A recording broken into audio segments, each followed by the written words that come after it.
Hi మా రండి. ఈరోజు మనము కాకరకాయ ఉల్లి కారం తయారు చేసుకుందాం. దానికి కావలసిన పదార్థాలు: కాకరకాయలు ఒక అర కేజీ కాకరకాయలు తీసుకున్నానమ్మా. పచ్చెనపప్పు ఒక స్పూను, మినపప్పు ఒక స్పూను, ధనియాలు ఒక స్పూను, జీలకర్ర ఒక స్పూను, 4 మెంతులు, కొద్దిగా ఒక అర స్పూను ఆవాలు, పెద్దుల్లిపాయలు, ఎల్లుల్లిపాయలు ఇలా తీసుకొని ఇప్పుడు ఈ కాకరకాయలు పైన పొట్టు లైట్గా ఇలా గీరుకుందామమ్మా. కొంచెం చేదు పోద్ది, ఇలా లైట్గా గీరుకుందాం. ఇలా లైట్గా గీరి అన్నీ పక్కన పెట్టుకుందాం. ఇవి మన చెట్లు కాకరకాయలు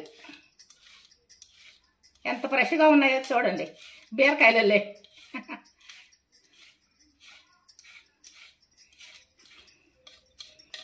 ఇలా అన్నిటినీ ఆపి ఈ చివర ఇలా కట్ చేసేద్దామమ్మా. కట్ చేసి ఒక 2 ఇంచుల ముక్కలు దాకా ఈ సైజు ఇలా కట్ చేసుకుందాం. ఇలా ఈ సైజు కట్ చేసుకుంటే బాగుంటాయి. తీసేసి ఇలా చేసుకోవాలమ్మా. అన్ని ముక్కలన్నీ ఇలా తీసేసుకుందాం.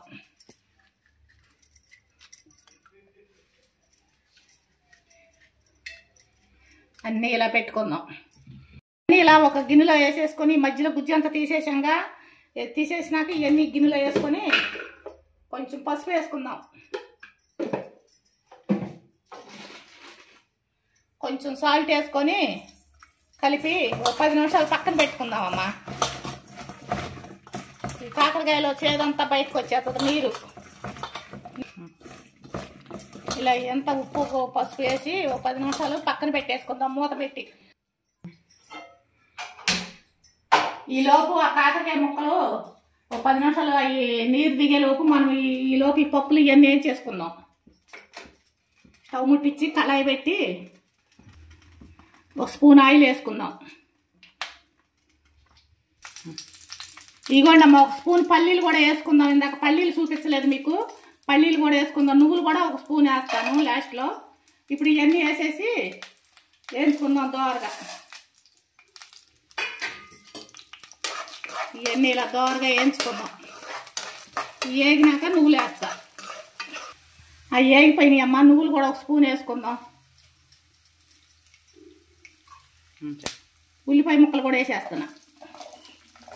సింపుల్గా ఇలా అన్నీ వేసేసి వేయించుకుందాం. అన్నీ వేగిపోయింది. కొద్దిగా చింతపండు పెట్టుకుందాం. ఒక రెబ్బ చింతపండు కూడా వేసుకుందాం. ఇదిగోండి, ఇవన్నీ ఇలా చక్కగా వేగిపోయినాయి. ఇవన్నీ ఇలా చక్కగా వేగిపోయినాయి. ఉల్లిపాయ ముక్కలు, పప్పులు ఇవన్నీ దోరగా వేగిపోయినాయి. స్టవ్ ఆపేసి చల్లారిద్దామమ్మా. ఇదిగోండి అమ్మ, ఒక 10 నిమిషాల తర్వాత ఇగో నీళ్ళు వాడు చూసారు ఎట్లా ఊరినాయో. ఇప్పుడు గట్టిగా పిండేసుకుందాం. ఇంకెక్కడన్నా వాటర్ ఉంటే కొద్ది గట్టి పిండేద్దాం.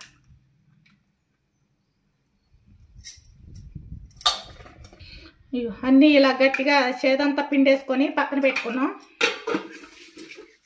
ఇప్పుడు ఈ కళాయిలో మిక్సీలో వేసుకొని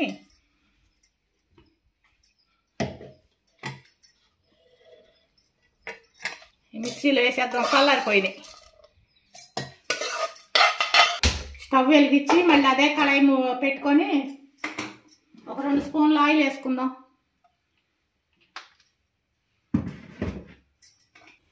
ఆయిల్ వేడెక్కింది. ఈ ముక్కలు వేసేసుకుందాం. ఈ ఆయిల్లో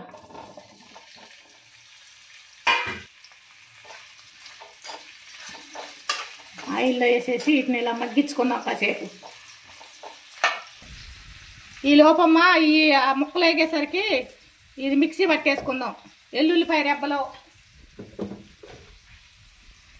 కొంచెం ఉప్పు,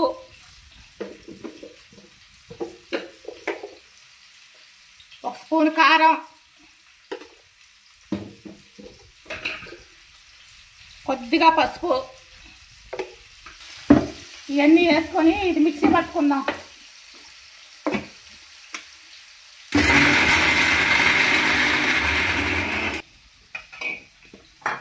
ఇదిగోండి ఇలా ఇలా చక్కగా మిక్సీ పట్టేసుకున్నాక ఈ గిన్నెలో వేసేసుకుందాం.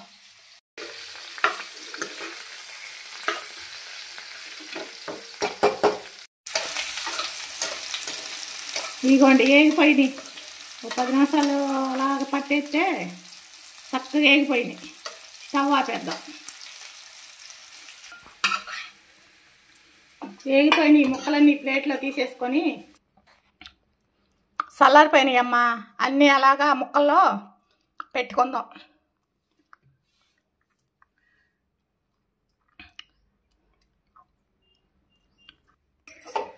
ముక్కల్లో స్టఫింగ్ పెట్టేసాం. మళ్ళీ స్టవ్ ముట్టించి అదే కళాయి పెట్టుకుందాం.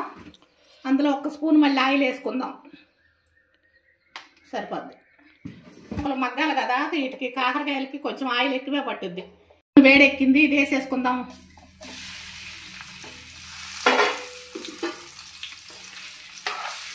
ఊరినే మగ్గిపోతాయి.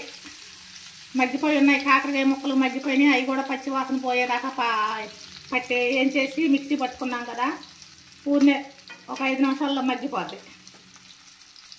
ఇలా ఇదిగోండి ఇందాక మిగిలింది కూడా వేసేసుకుందాం. మిగిలింది కూడా వేసేసి మగ్గిచ్చేద్దాం. 5 నిమిషాలు మగ్గితే సరిపోద్ది. కరివేపాకు కూడా వేసుకుందామమ్మా. పైన వేసేస్తే అదే మగ్గిపోద్ది. పైన వేసేసి వదిలేసి ఇట్లా ఒక 5 నిమిషాలు మగ్గించుకున్నాం. సిమ్లో పెట్టుకొని రెడీ అయిపోయింది. చూసారా ఎంత చక్కగా వేగిపోయిందో. స్టవ్ ఆపేద్దాం. ఒక ఫోటో తీసుకుంటా ఆగమ్మా. తీసుకో.